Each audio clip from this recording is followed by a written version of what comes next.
অ্যাভাস্কুলার necrosis সেটি কেন হচ্ছে? ওখানে যে রক্ত চলাচলটা সাধারণত সূক্ষ্ম সূক্ষ্ম রক্তনালী দিয়ে এই ফিমোরাল হেডটা গঠিত, এবং রক্ত চলাচলটা ব্যাহত হচ্ছে স্টেরয়েডের জন্য। ওখানে প্রেশার বেড়ে যাচ্ছে ওই হেডের ভিতরে।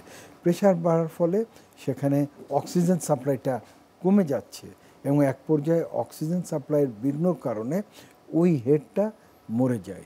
প্রথমে আংশিক, পরে টোটাল হেডটাই মরে যায়, এবং তার পরবর্তীতে ওখানে জয়েন্টে অস্ট্রো আর্থ্রাইটিস হয়, অর্থাৎ জয়েন্টটাও নষ্ট হয়ে যাচ্ছে।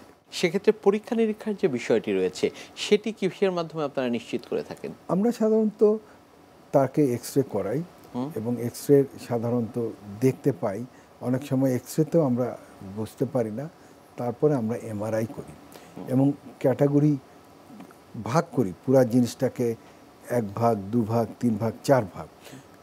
ফাইকেট এবং আর্লেট একটা ক্লাসিফিকেশন দিয়ে এই এমআরআইতে যে নষ্ট হয়ে যাওয়া হেডটা আমরা এটাকে ভাগ করি।